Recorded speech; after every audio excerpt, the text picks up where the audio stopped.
Hello everyone, how are you all? ನಿಮ್ಮ accountancy exam 14th ಇರೋದ್ರಿಂದ ನಾನು ಒಂದು ಸೆಟ್ ಆಫ್ ಸೀರೀಸ್ನ ಸ್ಟಾರ್ಟ್ ಮಾಡಿದ್ದೆ. ನಿಮಗೆ ಈಗ 4 days ಬ್ಯಾಕು ನಿಮಗೆ MCQ ಟೈಪ್ ಆಫ್ ಕ್ವಶನ್ಸ್ನ ಮಾಡಿದ್ದೆ. ಅದಾದಮೇಲೆ fill in the blanks type of questions ಮಾಡಿದ್ದೆ. ಅದ್ರ ಜೊತೆಗೆ ನಿಮಗೆ match the following types of questions ಕೂಡ ಮಾಡಿದ್ದೆ. ಆ ವಿಡಿಯೋನ ಇನ್ನೂ ವಾಚ್ ಮಾಡಿಲ್ಲ ಅಂತ ಅಂದರೆ ಆ ವಿಡಿಯೋನ ವಾಚ್ ಮಾಡ್ಕೊಳ್ಳಿ, ಅದರಿಂದ ನಿಮಗೆ ತುಂಬಾ ಬೆನಿಫಿಟ್ಸ್ ಆಗುತ್ತೆ.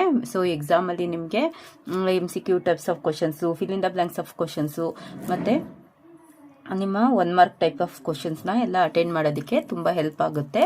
ಜೊತೆಗೆ ಕಮೆಂಟಲ್ಲಿ ಕೂಡ ಕೇಳಿದ್ರಿ ಕೆಲವರು, ನೀವು ಇದನ್ನು 1 mark ಕ್ವಶನ್ಸ್ಗಳನ್ನ ಕೂಡ ಹಾಕೊಡಿ ಅಂತ. ಸೊ ಅದಕ್ಕೆ 1 mark ಕ್ವಶನ್ಸ್ಗಳನ್ನ ನಾನು ಇಲ್ಲಿ ಸೆಲೆಕ್ಟ್ ಮಾಡ್ಕೊಂಡು ಬಂದಿದ್ದೀನಿ. ಸೊ ಇಂಪಾರ್ಟೆಂಟ್ 1 mark ಕ್ವಶನ್ಸ್ಗಳನ್ನ ಇಲ್ಲಿ ಇವತ್ತು ಡಿಸ್ಕಸ್ ಮಾಡೋಣ. ಸೊ ಇದು ಹಾಟ್ ಕ್ವಶನ್ಸ್, ಅಂದರೆ ನಿಮಗೆ 2026 ಕೂಡ ಕೇಳುವಂಥ ಚಾನ್ಸಸ್ಗಳು ತುಂಬಾ ಇರುತ್ತೆ. ಸೊ ಎಕ್ಸ್ಪ್ಯಾಂಡ್ನ 1 markಗೆ ಕೇಳ್ತಾರೆ. ಸೊ ಫಸ್ಟ್ ಒನ್ನು ಎಕ್ಸ್ಪ್ಯಾಂಡ್ ಬಗ್ಗೆ ನಿಮಗೆ ಯಾವ್ದಾದ್ರು ಒಂದು ಕ್ವಶನ್ ಇದ್ದೇ ಇರುತ್ತೆ. ಮತ್ತೆ ಟ್ರೂ ಆರ್ ಫಾಲ್ಸ್ ಮೇಲೂ ಕೂಡ 1 markಲ್ಲಿ ಒಂದು ಕ್ವಶನ್ ಇದ್ದೇ ಇರುತ್ತೆ. ಸೊ ಎಕ್ಸ್ಪ್ಯಾಂಡ್ DRFI ಅಂತ ಕೇಳ್ಬೋದು. ಎಕ್ಸ್ಪ್ಯಾಂಡ್ DRFI ಅಂತ ಅಂದ್ರೆ ಏನಂತ ಬರೀತೀರಾ? ಡಿಬೆಂಚರ್ ರಿಡಂಪ್ಷನ್ ಫಂಡ್ ಇನ್ವೆಸ್ಟ್ಮೆಂಟ್ ಅಂತ. ಇಷ್ಟು ICAI institute of chartered accountants of India, DRR ಅಂತ ಅಂದ್ರೆ ಡಿಬೆಂಚರ್ ರಿಡಂಪ್ಷನ್ ರಿಸರ್ವ್, ನೋಡಿ ಇಲ್ಲೇ ಇದೆ. Next OPC 1 person company, EPS earning per share, ROI ಅಂದ್ರೆ ರಿಟರ್ನ್ ಆನ್ ಇನ್ವೆಸ್ಟ್ಮೆಂಟ್, AIFIS ಅಂತ ಅಂದ್ರೆ all India financial institute, EBIT ಅಂತ ಅಂದ್ರೆ ಏನು? Earning before interest and tax. ಇದ್ರ ಜೊತೆಗೆ ಇನ್ನೊಂದೆರಡು ಹೇಳ್ತೀನಿ. TDS, ಈ ಸಲ ನಿಮ್ಮ ಪ್ರಿಪರೇಟರಿ ಪೇಪರ್ ಅಲ್ಲಿ ಇದನ್ನ ನೋಡಿರ್ತೀರಾ. ಸೊ TDS ಅಂದ್ರೆ ಏನು? ಟ್ಯಾಕ್ಸ್ ಡಿಡಕ್ಟೆಡ್ ಅಟ್ ಸೋರ್ಸ್, ಆಯ್ತಾ? ಟ್ಯಾಕ್ಸ್ ಡಿಡಕ್ಟೆಡ್ ಅಟ್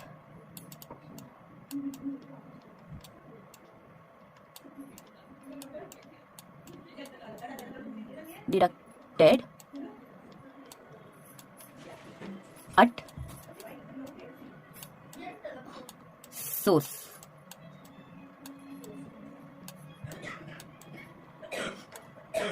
ಆಯ್ತಾ? ಟ್ರೂ ಆರ್ ಫಾಲ್ಸ್ ನ ಇವಾಗ ನೋಡೋಣ.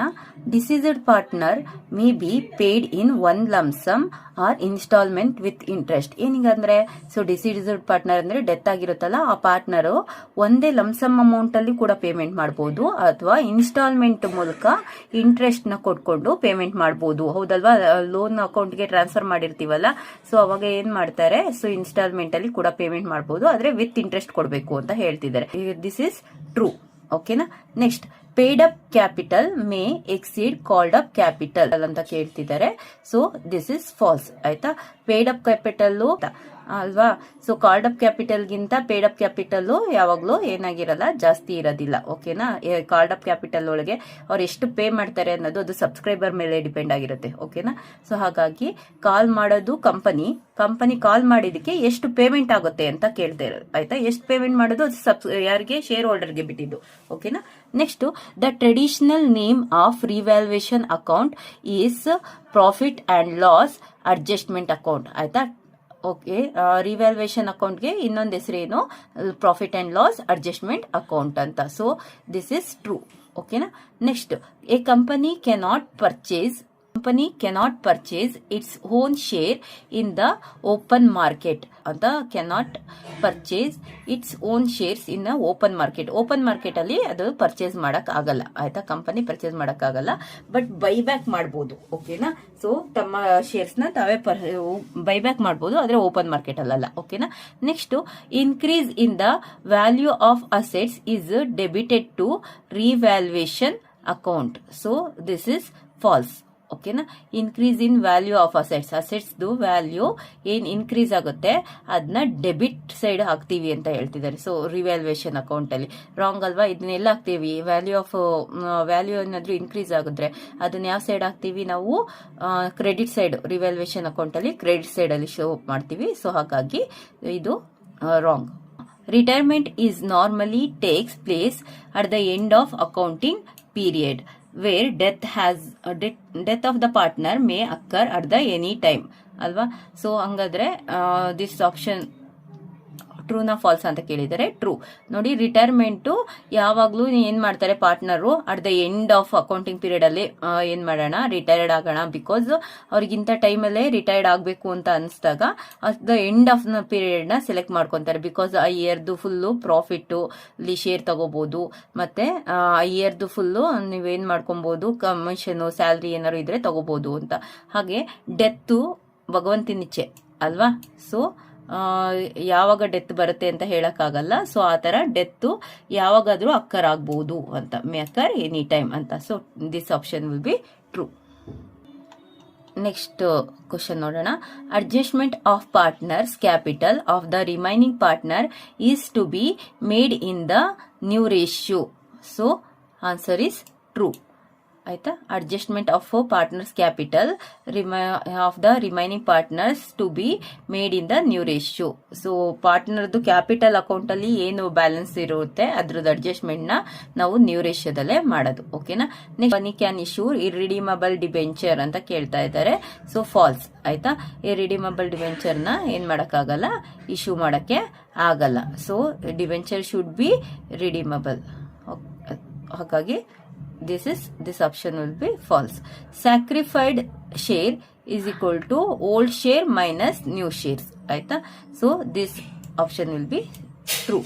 Next, court can order a firm to be dissolved when a partner become incensed. So in case of court ಏನ್ ಮಾಡ್ತಾರೆ, partner incense ಆದಾಗ ಏನ್ ಮಾಡ್ಬೋದು, ಕಂಪನಿನ ಮುಚ್ಚಿ ಡಿಸಾಲ್ವ್ ಮಾಡಿ ಅಂತ ಹೇಳ್ಬೋದು. Dissolve, court can order a firm to be dissolve when partner become insane ಅಥವಾ ಇನ್ಸಾಲ್ವೆನ್ಸ್. ಇನ್ಸೆನ್ಸ್ ಅಂತ ಅಂದ್ರೆ ಅವನು ಹುಚ್ಚಿನ ತರ ಬಿಹೇವ್ ಮಾಡ್ತಿರ್ತಾನೆ, ತಲೆ ಸರಿ ಇಲ್ಲ ಅಂತ ಅಂದಾಗ್ಲೂ ಕೂಡ ಕಂಪನಿನ ಮುಚ್ಚಿಸಬಹುದು. ಹಾಗೆ ಇನ್ಸಾಲ್ವೆನ್ಸ್, ಸಾಲ ಜಾಸ್ತಿ ಆದಾಗ್ಲೂ ಕೂಡ ಕೋರ್ಟ್ ಆರ್ಡರ್ ಮಾಡಿ ಮಾಡಬಹುದು. So the option will be true. Next, share of a public limited company are transferable. ಆಯ್ತಾ, ಪಬ್ಲಿಕ್ ಲಿಮಿಟೆಡ್ ಕಂಪನಿದು ಶೇರ್ ನ ಏನ್ ಮಾಡಬೇಕು, ಟ್ರಾನ್ಸ್ಫರಬಲ್ ಆಗಿರುತ್ತೆ ಅದು ಅಂತ ಅಂದ್ರೆ this will be option will be true. ಆಯ್ತಾ, ಪಬ್ಲಿಕ್ ಲಿಮಿಟೆಡ್ ಕಂಪನಿಯ ಶೇರ್ಸ್ಗಳು ಟ್ರಾನ್ಸ್ಫರಬಲ್ ಆಗಿರುತ್ತೆ. ಓಕೆನಾ. Next, dissolution of the partnership and dissolution of the partnership firm is one and the same ಅಂತ ಕೇಳ್ತಾ ಇದ್ದಾರೆ. ಸೊ ಎರಡೂನು ಒಂದೇ ಅಂತ ಕೇಳ್ತಾ ಇದ್ದಾರೆ. Option will be false. ಇದಕ್ಕೆ ಆಪ್ಷನ್ ಫಾಲ್ಸ್. ಆಯ್ತಾ, ಡಿಸಲ್ಯೂಷನ್ ಆಫ್ ಪಾರ್ಟ್ನರ್ಶಿಪ್ ಬೇರೆ, ಮತ್ತೆ ಡಿಸಲ್ಯೂಷನ್ ಆಫ್ ಪಾರ್ಟ್ನರ್ಶಿಪ್ ಫರ್ಮ್ ಬೇರೆ.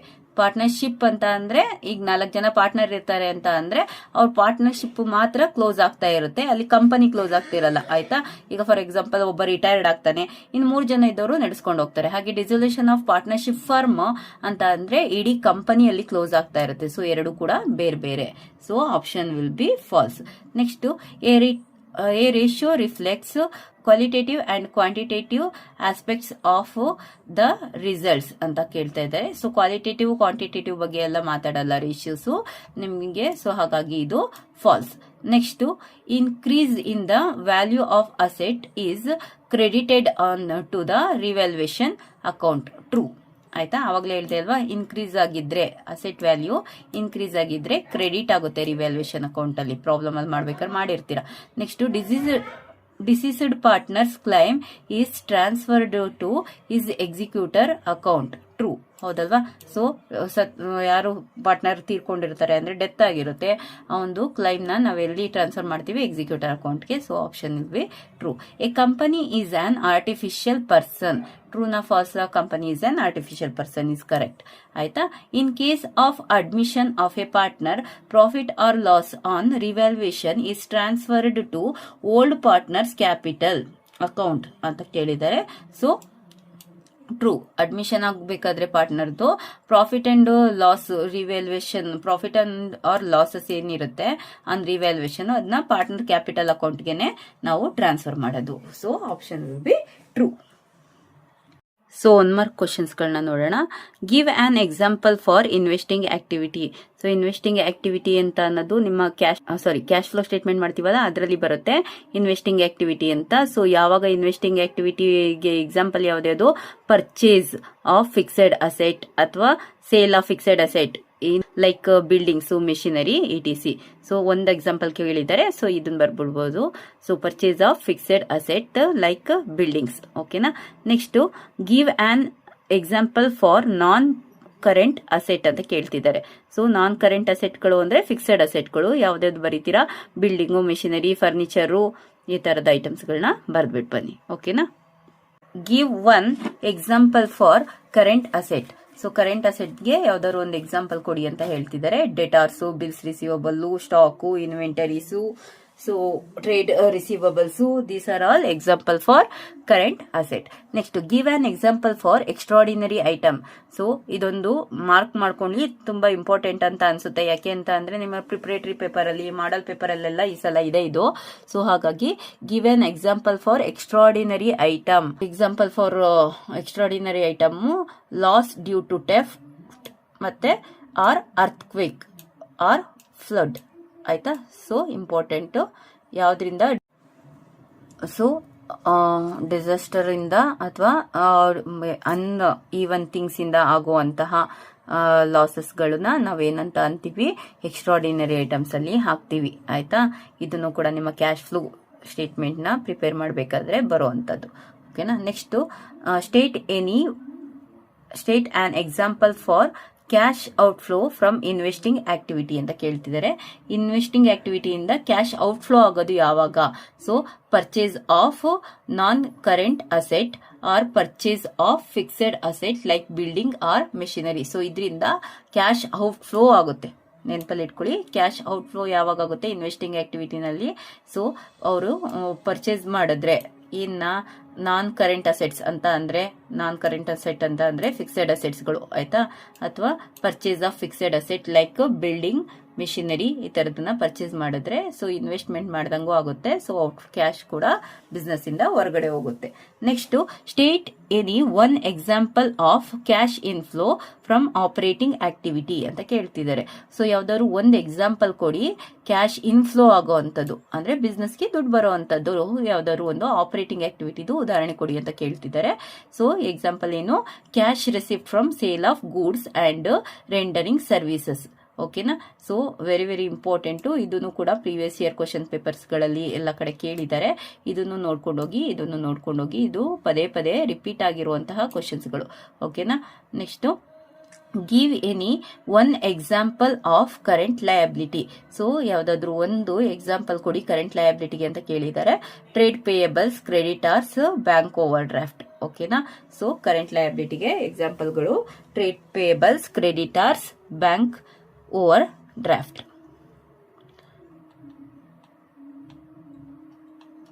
Next question and answer 1 mark ಇಂದು ಯಾವ ರೀತಿ ಕೇಳ್ತಾರೆ ಅಂತ ನೋಡೋಣ. Write the formula for sacrificing ratio. So sacrificing ರೇಷಿಯೋದು ಫಾರ್ಮುಲಾ ಏನು? Sacrificing ratio is equal to old ratio minus new ratio. State any one user of financial analysis. Top management, investors, lenders are the financial users. ಓಕೆನಾ. Next what is normal profit? Normal profit is minimum compensation that a firm receives for operating, or non-profit means normal return on capital employed anta. Okay na. Next why is the new ratio required on retirement of a partner? ಓಕೆನಾ. ಯಾವಾಗ new ratio ಏನಕ್ಕೆ new ratio required ಇರುತ್ತೆ? ಹೊಸ partner ಅಥವಾ retirement ಆಗುದಾಗ, partner retirement ಆದಾಗ ಯಾಕೆ new ratio required ಅಂತ ಕೇಳ್ತಿದ್ದಾರೆ. It is required to share future profit on loss between continuing partner. Continuing ಆಗುವಂತ ಪಾರ್ಟ್ನರ್ ನಡುವೆ ಆಗುವಂತಹ ಪ್ರಾಫಿಟ್ ಅಥವಾ ಲಾಸ್ ನ ಶೇರ್ ಮಾಡೋದಕ್ಕೆ ಇದು important. Next state any one content of partnership deed. So partnership deed ಯಾವ್ದಾದ್ರು ಒಂದು ಕಂಟೆಂಟ್ ನ ತಿಳಿಸ್ಕೊಡಿ ಅಂತ ಹೇಳ್ತಿದ್ದಾರೆ. ಸೊ ಏನೇನ್ ಬರಿಬಹುದು ನೀವು? Name and address of the all the partner, ಅಥವಾ name and address of the partnership firm, ಮತ್ತೆ profit sharing ratio. These are all the contents. ಯಾವ್ದಾದ್ರು ಒಂದು ಕಂಟೆಂಟ್ ನ ಬರಿಬಹುದು. Name any one type of debenture. So debenture ಅಲ್ಲಿ secure debenture, redeemable debenture, irredeemable debenture ಅಂತ ಎಲ್ಲ ಬರುತ್ತೆ. ಯಾವ್ದಾದ್ರು ಒಂದು ಬರೆದ್ರೆ ಸಾಕು. Next, can a company purchase its own debenture? Yes, the company can purchase its own debenture is the answer. What are the operating activity? Operating activities ಅಂತ ಅಂದ್ರೆ ಏನು? What are operating activities? Okay na? Operating activity are the activities that constitute primary or main activity of an enterprises. ಪ್ರೈಮರಿಯಾಗಿ business ಏನ್ ಆಕ್ಟಿವಿಟಿನ conduct ಮಾಡುತ್ತೆ ಅಂದ್ರೆ ಒಂದು firm ಆಗಿರ್ಬೋದು, ಒಂದು ಬಿಸ್ನೆಸ್ ಆಗಿರ್ಬೋದು, ಅದು ಗೂಡ್ಸ್ ನ ಸೇಲ್ ಮಾಡೋ ಅಂತದ್ದು ಮತ್ತೆ ಗೂಡ್ಸ್ ನ ಪರ್ಚೇಸ್ ಮಾಡೋ ಅಂತದ್ದು, ಇದೇ ಆಕ್ಟಿವಿಟಿ ಅಲ್ವಾ ಮಾಡೋದು. So primary activity of the business is known as operating activity ಅಂತ ಕೂಡ ಬರೀಬಹುದು. Next, state any one right of acquired by a newly admitted partner. So ಯಾವ್ದಾದ್ರು ಒಂದು ರೈಟ್, ಯಾವುದು ಹೊಸದಾಗಿ ಬಂದು ಅಡ್ಮಿಟ್ ಆಗಿರ್ತಾನಲ್ಲ ಅವ್ನ ಪಾರ್ಟ್ನರ್ದು ರೈಟ್ ಏನಿರುತ್ತೆ ಫರ್ಮ್ ಮೇಲೆ ಅಂತ ಕೇಳ್ತಿದ್ರೆ, the right to acquired share in the assets and profit of the firm. So right to acquired share in the assets and profit of the firm is the correct answer. Who is an executor ಅಂತ ಕೇಳ್ತಿದ್ದಾರೆ. Executor is an legal representative of the deceased partner in the partnership firm. Legal representative ಅಂತ ಅನ್ನೋದನ್ನ word ನ ನೆನಪಲ್ಲಿಟ್ಕೊಂಡು ಬರ್ದ್ಬಿಟ್ಟು ಬನ್ನಿ. Next, what when shares are forfeited? ಯಾವಾಗ shares ನ ಫರ್ಫಿಟ್ ಮಾಡ್ತೀರಾ ಅಂತ. Shares are forfeited when a share holder fail to pay the state any one reason for admitting of a new partner: to increase the capital, to get the additional capital. So ಯಾವ್ದಾದ್ರು ಒಂದು reason, ಹೊಸ ಪಾರ್ಟ್ನರ್ನ ಏನಕ್ಕೆ ಕಂಪನಿಗೆ admit ಮಾಡ್ಕೊಂತೀವಿ, ಫರ್ಮ್ಗೆ, partnership ಫರ್ಮ್ಗೆ admit ಮಾಡ್ಕೊಂತೀವಿ ಅಂದ್ರೆ to increase the capital or get the additional capital ಅಂತ ಅನ್ನೋದು ಒಂದು ರೀಸನ್. ಮತ್ತೆ ನ್ಯೂ ಪಾರ್ಟ್ನರ್ದು ಸ್ಕಿಲ್ ಮತ್ತೆ ಎಬಿಲಿಟಿ ಕೂಡ, new partner skills and ability ಕೂಡ ಇನ್ನೊಂದು ರೀಸನ್ ಆಗುತ್ತೆ. Write the formula for gaining ratio. Gaining ratio is equal to new ratio minus old ratio is the answer. Next 14th question ನೋಡೋಣ. State any one circumstances under which partnership firm is dissolved. So any ಒಂದು circumstances ಹೇಳಿ partnership dissolve ಆಗೋದು ಅಂತಂದ್ರೆ dissolution by agreement, dissolution by court. ಆಯ್ತಾ? So agreement ಮೂಲಕ, ಅಂದ್ರೆ agreement ಅಂದ್ರೆ return agreement ಮಾಡ್ಕೊಂಡಿರ್ತೀವಲ್ಲ, ಅದ್ರ ಮೂಲಕ ನಾವು ಇಷ್ಟು ದಿನ ಮಾತ್ರ ಬಿಸ್ನೆಸ್ ಮಾಡ್ತೀವಿ ಅಂತ ಹೇಳಿ ಕೂಡ ನಾವೇನ್ ಮಾಡ್ಬೋದು, ಡಿಸಾಲ್ವ್ ಮಾಡ್ಬೋದು. ಇನ್ನೊಂದು ಸರ್ಕಮ್ಟೆನ್ಸಸ್ ಏನು ಅಂತ ಅಂದ್ರೆ, so dissolution by court. So partner incense ಆದಾಗ, ಪಾರ್ಟ್ನರು ಇನ್ಸಾಲ್ವೆನ್ಸ್ ಆದಾಗ ಕೋರ್ಟ್ ಮೂಲಕ ಕೂಡ ಏನಾಗುತ್ತೆ, ಪಾರ್ಟ್ನರ್ಶಿಪ್ ಡಿಸಾಲ್ವ್ ಆಗುತ್ತೆ. ಸರ್ಕಮ್ಟೆನ್ಸಸ್ ಅಂತ ಕೇಳಿದಾಗ ನೀವು dissolution by agreement, dissolution by court ಅಂತಾನೆ ಹಾಕ್ಬೇಕು. ಓಕೆನಾ?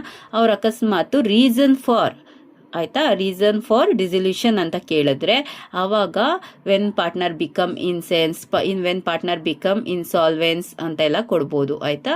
ಆಮೇಲೆ ಡಿಸೊಲ್ಯೂಷನ್ ಬೈ ಅಗ್ರಿಮೆಂಟ್, ಕ್ಲೋಸ್ಡ್, ಆಮೇಲೆ when a death of a partner. So these are all the reasons ಕೂಡ ಕೊಡ್ಬೋದು. ಓಕೆನಾ?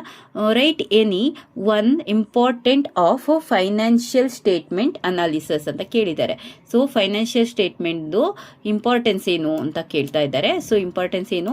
Helpful to financial manager, next helpful to investors. Next, what are operating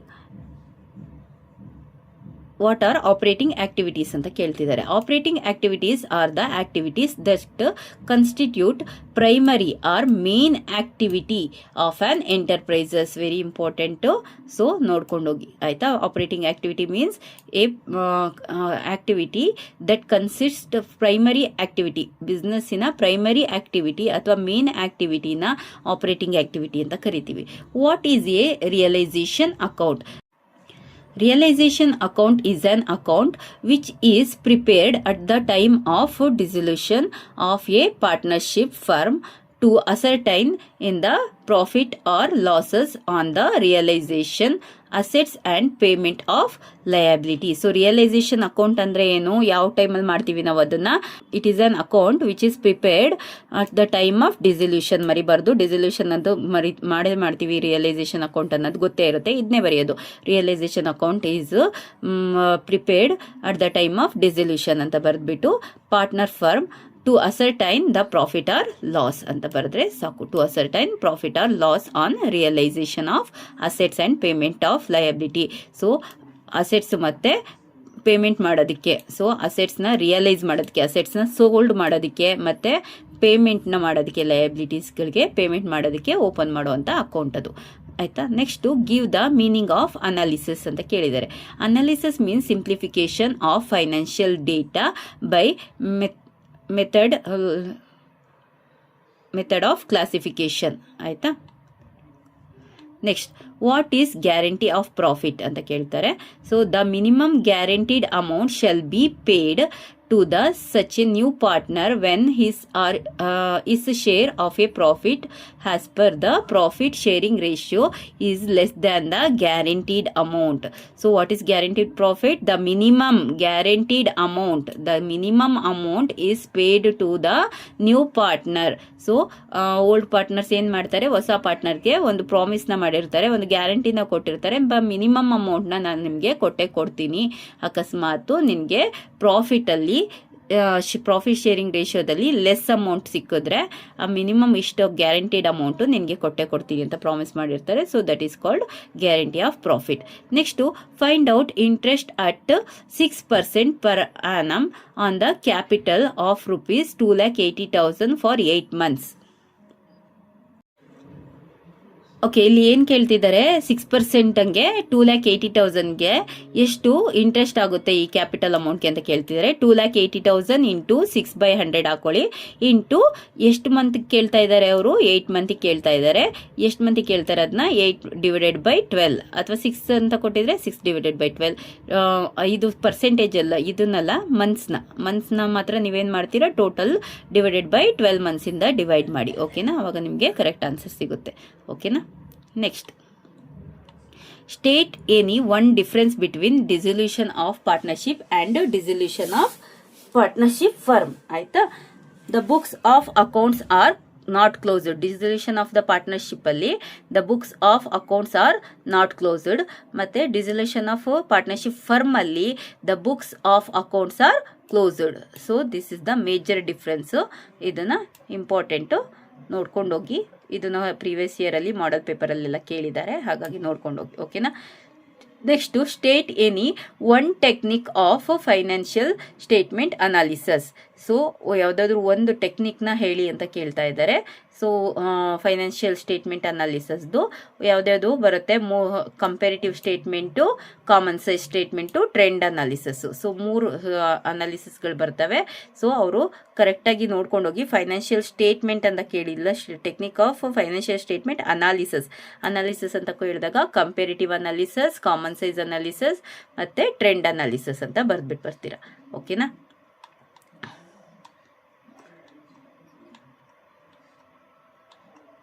next, what is the main objective of cash flow statement ಅಂತ ಕೇಳಿದ್ದಾರೆ.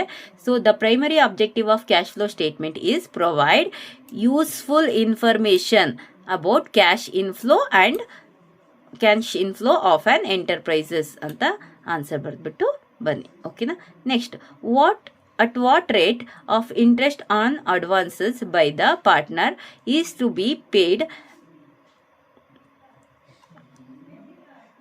as per Partnership Act 1932. ಓಕೆನಾ? So as per 1932 ಪ್ರಕಾರ so interest on advances ಎಷ್ಟು ಕೊಡ್ತೀರಾ ಅಂತ ಕೇಳ್ತಿದ್ದಾರೆ. So 6% is the correct answer. Next, Amar, Akbar and Anthony are the partners sharing profit in the ratio of 5:3:2. If Anthony retires, the new profit sharing ratio between the Amar and Akbar will be ಅಂತ ಕೇಳ್ತಿದ್ದಾರೆ. So ಇಲ್ಲಿ ಆಂಟೋನಿ ಅನ್ನೋನು retired ಆಗ್ತಾ ಇದ್ದಾನೆ. ಆಯ್ತಾ? ಯಾವ ಪ್ಲೇಸಲ್ಲಿ ಇದ್ದಾನೆ ಅವನು ನೋಡಿ, ಅಮರ್ ಫಸ್ಟ್ ಇದ್ದಾನೆ, ಅಕ್ಬರ್ ಸೆಕೆಂಡ್ ಇದ್ದಾನೆ, ಆಂಟೋನಿ ಥರ್ಡ್ ಇದ್ದಾನೆ. ಸೊ ಒಂದು ರೇಷಿಯೋಗಳು ನೋಡ್ತಾ ಹೋದರೆ ಅಮರ್ದು 5 ಮತ್ತು ಸೆಕೆಂಡ್ ಪ್ಲೇಸಲ್ಲಿರೋ ಅಕ್ಬರ್ದು 3 ಆಗಿರುತ್ತೆ, ಥರ್ಡ್ ಪ್ಲೇಸಲ್ಲಿರೋ ಆಂಟೋನಿದು 2 ಆಗಿರುತ್ತೆ. ಸೊ ಇದು 2ನ ಕ್ಯಾನ್ಸಲ್ ಮಾಡಿದ್ರೆ ಆನ್ಸರ್ ಎಷ್ಟು ಬರುತ್ತೆ? 5:3. What is buyback of share? When a company purchase its own shares, company ಅದ್ರ ಓನ್ ಶೇರ್ಸ್ನ ಪರ್ಚೇಸ್ ಮಾಡಿದಾಗ it is called buyback of share ಅಂತ ಕೂಡ ಕರಿತೀವಿ. ಆಯ್ತಾ? It is called buyback of share. ಓಕೆನಾ? Next, name any one internal user of financial statements. So ಯಾವುದಾದ್ರೂ ಒಂದು ಫೈನಾನ್ಷಿಯಲ್ ಸ್ಟೇಟ್ಮೆಂಟ್ನ ಯೂಸರ್ನ ಬರೀರಿ ಅಂತ ಕೇಳ್ತಿದ್ದಾರೆ. ಓನರ್ಸು ಮತ್ತು management is the correct answer. Next, state any one objective of financial statement analysis. ಆಯಿತಾ? Statement ಅನಾಲಿಸಿಸ್ದು ಯಾವುದಾದ್ರು ಒಂದು ಆಬ್ಜೆಕ್ಟಿವ್ ತಿಳಿಸಿ ಅಂತ. To identify the reasons for changes in profitability or financial position of the firm. Analysis ಬಗ್ಗೆ ಕೇಳಿದ್ರೆ statement ಬೇರೆ ಹೇಳುತ್ತೆ, ಅನಾಲಿಸಿಸ್ ಬೇರೆ ಹೇಳುತ್ತೆ. ಆಬ್ಜೆಕ್ಟಿವ್ ಉದ್ದೇಶ ಏನು ಫೈನಾನ್ಷಿಯಲ್ ಸ್ಟೇಟ್ಮೆಂಟ್ ಅನಾಲಿಸಿಸ್ದು ಅಂತ ಹೇಳಿದ್ರೆ, ಸೊ ಚೇಂಜಸ್ ಇನ್ ಪ್ರಾಫಿಟಲ್ಲಿ ಏನು ಚೇಂಜಸ್ ಆಗ್ತಿದೆ, or financial position of the firm ಅಲ್ಲಿ ಏನು ಚೇಂಜಸ್ ಆಗ್ತಿದೆ. So this is the reason. So this is the objective.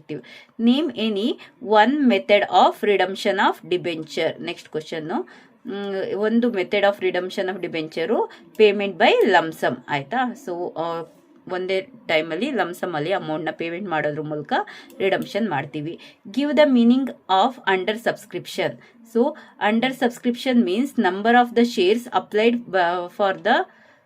by the public is less than the number of the shares offered to the public for subscription ಅಂತ ಅನ್ನೋದು correct answer. Next question ನೋಡ್ಕೊಳ್ಳಿ. State any one type of reserve. So ಯಾವ್ದಾದ್ರು one type of ರಿಸರ್ವ್ನ ಹೇಳಿ ಅಂತ ಇದ್ದಾರೆ. Capital reserve ಮತ್ತೆ general reserve. Next, state any one factor affecting to the value of goodwill. So nature of the business, location of the business is affecting the value of the goodwill is the correct answer. Next, to state any one kind of company. So kinds of company nalli public company ಮತ್ತೆ private company ಈ ತರದ್ದು, 1% company ಈ ತರ ಎಲ್ಲ ಇರುತ್ತೆ. How do you close a realization account? So the balance of realization account is transferred to all the partners capital account in profit sharing ratio. ಹೇಗೆ ನೀವು realisation ಅಕೌಂಟ್ನ ಕ್ಲೋಸ್ ಮಾಡ್ತೀರಾ? ಸೊ ಅದರದ್ದು ಪ್ರಾಫಿಟ್ ಬಂದಿರುತ್ತಲ್ಲ ರಿಯಲೈಸೇಷನ್ ಅಕೌಂಟ್ದು, ಅದನ್ನ ಪಾರ್ಟ್ನರ್ಸ್ ಕ್ಯಾಪಿಟಲ್ ಅಕೌಂಟ್ಗೆ transfer ಮಾಡೋದ್ರ ಮೂಲಕ ರಿಯಲೈಸೇಷನ್ ಅಕೌಂಟ್ನ ಕ್ಲೋಸ್ ಮಾಡ್ತೀರಾ, ಹೌದಲ್ವಾ? Next, give the meaning of interpretation in financial analysis. So interpretation means explaining the meaning of significance of data is the correct answer. Next, state any one reason for dissolution of partnership firm. When the business of a firm becomes illegal. So dissolution ge ಇನ್ನೊಂದು reason ಏನು ಅಂತ ಕೇಳಿದ್ರೆ, when the business of the firm become illegal. business of the firm illegal ಆದಾಗ, ಮತ್ತೆ partner incense ಆದಾಗ. when the partner is become insolvent, when the partner is become insolvent, ಮತ್ತೆ when the business of the firm becomes illegal. these are all the reasons. ಆಯ್ತಾ? So ನೆನ್ಪಿಟ್ಕೊಂಡು ಇಟ್ಕೊಂಡು ಹೋಗಿ, ಇದು ಕೂಡ very very important, most repeated questions. ಓಕೆನಾ? Next, how do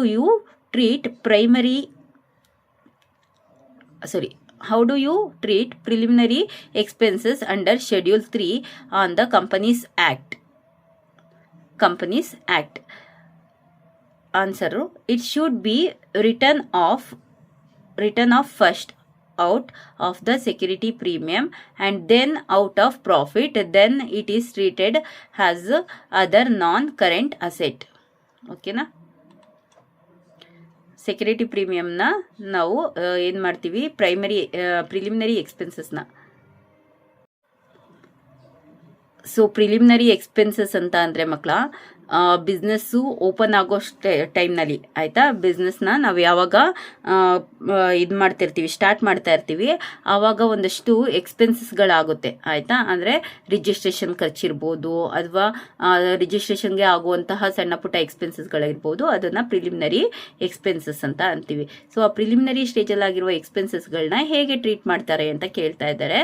so ಏನು ಮಾಡ್ತೀವಿ, ಫಸ್ಟು ಅದನ್ನು ರಿಟರ್ನ್ ಆಫ್ ಮಾಡೋಕ್ಕೆ ಟ್ರೈ ಮಾಡ್ತೀವಿ, ಎಷ್ಟು ಸಾಧ್ಯ ಆಗುತ್ತೆ ಅಷ್ಟು ರಿಟರ್ನ್ ಆಫ್ ಆಫ್ ಮಾಡೋಕ್ಕೆ ಟ್ರೈ ಮಾಡ್ತೀವಿ.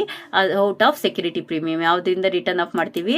ಈ ಪ್ರಾಫಿಟ್ ಬಂದಿರುತ್ತಲ್ಲ, ಅಂದರೆ ಸೆಕ್ಯೂರಿಟಿ ಪ್ರೀಮಿಯಂ ಆ ಥರದ್ದು ಪ್ರಾಫಿಟ್ಗಳಿರ್ತಾವಲ್ಲ, ಅದರಿಂದ ಅದನ್ನು ರಿಟರ್ನ್ ಆಫ್ ಮಾಡೋದಕ್ಕೆ ಟ್ರೈ ಮಾಡ್ತೀವಿ.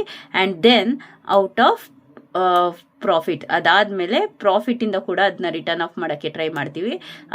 ಇನ್ನು ಉಳಿದಿದ್ದನ್ನು ನಾವೇನು ಮಾಡ್ತೀವಿ? ಟ್ರೀಟೆಡ್ ಆ್ಯಸ್ ನಾನ್ ಕರೆಂಟ್ ಅಸೆಟ್. ಅದು ನಾನ್ ಕರೆಂಟ್ ಅಸೆಟ್ ಅಂತ ಟ್ರೀಟ್ ಮಾಡ್ತೀವಿ. ಮತ್ತು ಅಸೆಟ್ ಸೈಡಲ್ಲಿ ಅದನ್ನ ಬರಿತೀವಿ. ಓಕೆನಾ? ನೆನಪಲ್ಲಿ ಇಟ್ಕೊಳ್ಳಿ. So that's it. ಸೊ ನಿಮಗೆ ಇನ್ನೂ ಒಂದು ಹೇಳೋಣ ಅಂತ ಅಂದ್ಕೊಂಡೆ. ಸೊ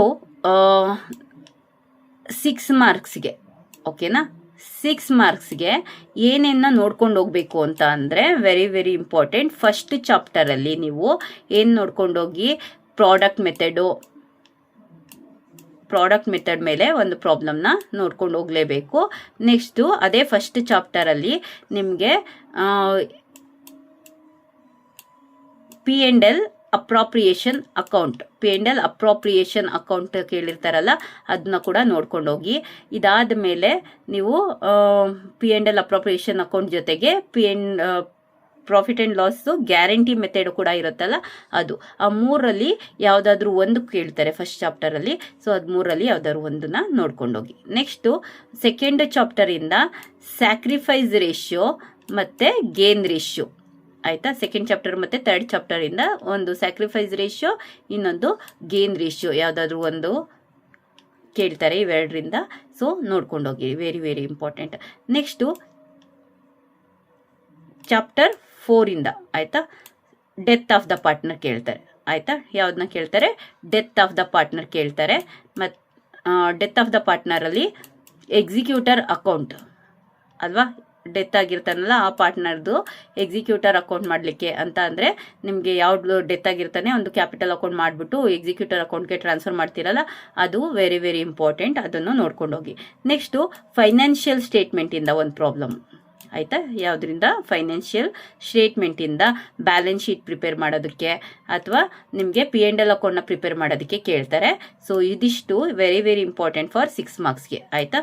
ಸೊ ತುಂಬ ಇಂಪಾರ್ಟೆಂಟು. ನಿಮ್ಮ ಕಾಲೇಜಲ್ಲಿ ಮತ್ತೆ ಬೇರೆ ಯಾವುದಾದ್ರೂ ಪ್ರಾಬ್ಲಮ್ಸ್ಗಳನ್ನ ಹೇಳ್ಕೊಟ್ಟಿದ್ರೆ 6 ಮಾರ್ಕ್ಸಿಗೆ ಕ್ಯಾಶ್ ಫ್ಲೋ ಸ್ಟೇಟ್ಮೆಂಟಿಂದ ಹೇಳ್ಕೊಟ್ಟಿರ್ತಾರೆ. Cash flow from operating activity, cash flow from investing activity, cash flow from financial activity, ಇದಿಷ್ಟರಿಂದ ಕೇಳಿರ್ತಾರೆ. ಸೊ ಹೇಳ್ಕೊಟ್ಟಿರ್ತಾರೆ. ಅದು ನಿಮ್ಗೆ ಈಸಿ ಇರುತ್ತೆ. ಸೊ ಅದನ್ನು ನೋಡೋದಿದ್ರೆ ನೋಡ್ಕೊಂಡೋಗಿ, ಓಕೆನಾ? ಬಟ್ ಇದು ಕಂಪಲ್ಸರಿಯಾಗಿ ಬರೋವಂಥದ್ದು ನಿಮಗೆ ಒಂದು ಎಕ್ಸಿಕ್ಯೂಟರ್ ಅಕೌಂಟ್ ಮಾಡೋದಕ್ಕೆ, ಅಂದರೆ ಡೆತ್ ಆಫ್ ದ ಪಾರ್ಟ್ನರಿಂದ. ಇನ್ನೊಂದು ನಿಮಗೆ ಫೈನಾನ್ಷಿಯಲ್ ಸ್ಟೇಟ್ಮೆಂಟಿಂದ. ಅದರಲ್ಲಿ ಬ್ಯಾಲೆನ್ಸ್ ಶೀಟ್ ಆದರೂ ಕೇಳ್ಬೋದು, ಅವರು P&L ಅಕೌಂಟ್ ಆದರೂ ಕೇಳ್ಬೋದು. 2 ಟೈಪಲ್ಲಿ ನೋಡ್ಕೊಂಡೋಗಿ. ಮತ್ತು ಅದಲ್ಲದೆ ನಿಮಗೆ 1 ಮಾರ್ಕ್ ಇದು ಫಸ್ಟ್ ಚಾಪ್ಟರಿಂದ ಪ್ರಾಡಕ್ಟ್ ಮೆಥಡ್ ಆದರೂ ಕೇಳ್ಬೋದು, ಅಥವಾ P&L ಅಪ್ರಾಪ್ರಿಯೇಷನ್ ಆದರೂ ಕೇಳ್ಬೋದು, ಅಥವಾ P&L ಗ್ಯಾರಂಟಿ ಮೆಥಡ್ ಆದರೂ ಕೇಳ್ಬೋದು. ಸೊ ಅದರಷ್ಟರಲ್ಲಿ ನೋಡ್ಕೊಂಡೋಗಿ, ವೆರಿ ವೆರಿ ಇಂಪಾರ್ಟೆಂಟ್, ಓಕೆನಾ? ಹಾಗೆ 12 ಮಾರ್ಕ್ಸಿಗೆ ಏನು ನೋಡ್ಕೊಂಡು ಹೋಗ್ತೀರಾ ಅಂತ ಅಂದರೆ 12 ಮಾರ್ಕ್ಸಿಗೆ ನೀವು ಇಶ್ಯೂ ಆಫ್ ಶೇರ್ಸ್ದು ಒಂದು ಪ್ರಾಬ್ಲಮ್ನ ಪಕ್ಕ ನೋಡ್ಕೊಂಡೋಗಿ ಕೊಟ್ಟಿರ್ತಾರೆ. ಮತ್ತು ಡಿಸಲ್ಯೂಷನ್ದು ಒಂದು ಪ್ರಾಬ್ಲಮ್ಮು ಪಕ್ಕ ನೋಡ್ಕೊಂಡೋಗಿ ಕೊಟ್ಟಿರ್ತಾರೆ. ಕಂಪೇರಿಟಿವ್ ಕಾಮನ್ ಸೈಜ್ದು 2 ಟೈಪಲ್ಲಿ 2 ಟೈಪ್ ಬ್ಯಾಲೆನ್ಸ್ ಶೀಟ್ನ ಪ್ರಿಪೇರ್ ಮಾಡೋದು ಕಂಪೇರಿಟಿವ್ ಸ್ಟೇಟ್ಮೆಂಟಲ್ಲಿ, ಹಾಗೆ ಕಂಪೇರಿಟಿವ್ ಸ್ಟೇಟ್ಮೆಂಟಲ್ಲಿ P&L ಅಕೌಂಟ್ನ ಪ್ರಿಪೇರ್ ಮಾಡೋದು, ಎರಡನ್ನೂ ನೋಡ್ಕೊಂಡೋಗಿ. ಅದು ಕೂಡ ವೆರಿ ವೆರಿ ಇಂಪಾರ್ಟೆಂಟ್. ಎರಡರಲ್ಲಿ ಯಾವ್ದಾದ್ರು ಕೊಡ್ತಾರೆ. ಜೊತೆಗೆ ಕಾಮನ್ ಸೈಜಲ್ಲೂ ಅಷ್ಟೇ P&L ಅಕೌಂಟ್ ಹೇಗೆ ಪ್ರಿಪೇರ್ ಮಾಡೋದು 12 ಮಾರ್ಕ್ಸಿಗೆ, ಅದನ್ನು ನೋಡ್ಕೊಂಡೋಗಿ. ಹಾಗೆ P&L ಅಕೌಂಟ್ ಜೊತೆಗೆ ಬ್ಯಾಲೆನ್ಸ್ ಶೀಟ್ನ ಹೇಗೆ ಪ್ರಿಪೇರ್ ಮಾಡೋದು ಅದನ್ನು ಕೂಡ ನೋಡ್ಕೊಂಡೋಗಿ. ಅದು ಕೂಡ very very important for your examination. Okay ಮಕ್ಕಳ, all the best for your examination. ತುಂಬ ಚೆನ್ನಾಗಿ ಓದ್ಕೊಂಡೋಗಿ ಔಟ್ ಆಫ್ ಔಟ್ ಸ್ಕೋರ್ ಮಾಡಿ ಎಲ್ಲರೂ ಅಂತ ಅನ್ನೋದು. ಎಲ್ಲರೂ ಚೆನ್ನಾಗಿ ಓದ್ಕೊಂಡೋಗಿ ಔಟ್ ಆಫ್ ಔಟ್ನ ಸ್ಕೋರ್ ಮಾಡಿ. All the best for your exam. ಇನ್ನು ನನ್ನ ಚಾನಲ್ಗೆ ಸಬ್ಸ್ಕ್ರೈಬ್ ಆಗಿಲ್ಲ ಅಂತ ಅಂದರೆ ದಯವಿಟ್ಟು ಸಬ್ಸ್ಕ್ರೈಬ್ ಆಗಿ. ಯಾಕೆಂದರೆ ನೀವು ಡಿಗ್ರಿ ಮಾಡಬೇಕಾದ್ರೆ ಡಿಗ್ರಿಗೆ ಸಂಬಂಧಪಟ್ಟಂಥ ಒಂದಷ್ಟು ವೀಡಿಯೋಸ್ಗಳನ್ನ ನಾನು ಡಿಗ್ರಿ ಮತ್ತು PU 2 ಟೀಚ್ ಮಾಡೋದ್ರಿಂದ ಡಿಗ್ರಿನಲ್ಲಿ ಏನಾದರೂ ಪ್ರಾಬ್ಲಮ್ಸ್ ಪೇಪರ್ಸ್ಗಳು ಇರುತ್ತಲ್ವ, ಅದಕ್ಕೆ ಸಂಬಂಧಪಟ್ಟಂಥ ವೀಡಿಯೋಸ್ಗಳನ್ನ ಕೂಡ ಅಪ್ಲೋಡ್ ಮಾಡ್ತಾ ಇರ್ತೀನಿ. ಹಾಗಾಗಿ ನಾನು ವಿಡಿಯೋ ಮಾಡಿದಾಗ ನಿಮಗೆ ಒಂದು ನೋಟಿಫಿಕೇಶನ್ ಸಿಗ್ತಾ ಇರುತ್ತೆ. ನಿಮ್ಮ ಸಪೋರ್ಟ್ ಇದ್ದರೆ ನಾನು ಯಾವಾಗಲೂ ರೆಗ್ಯುಲರ್ ಆಗಿ ವೀಡಿಯೋಸ್ಗಳನ್ನ ಮಾಡಾಕ್ತಾ ಇರ್ತೀನಿ. ಸೊ ನಿಮಗೆ ಇಂಥದ್ರ ಮೇಲೆ ಬೇಕು ಅಂತ ಅಂದರೆ ನೀವು ಯಾವ್ದಾದ್ರು ಒಂದು ಕಮೆಂಟ್ ಬಾಕ್ಸಲ್ಲಿ ತಿಳಿಸಿದ್ರೆ ಅದು ನೋಟಿಫಿಕೇಶನ್ ನನಗೆ ಬಂದೇ ಬರುತ್ತೆ. ಸೊ ನಾನು ಅವಾಗ ನಾನು ಏನು ಮಾಡ್ತೀನಿ, ಅದೇ ಚಾಪ್ಟರ್ದು ನಿಮಗೆ ಮಾಡಿಕೊಡೋದಕ್ಕೆ ಟ್ರೈ ಮಾಡ್ತೀನಿ. ಓಕೆನಾ? So once again, all the best for your examination. Please share, subscribe and press the bell icon for more notification. Thank you.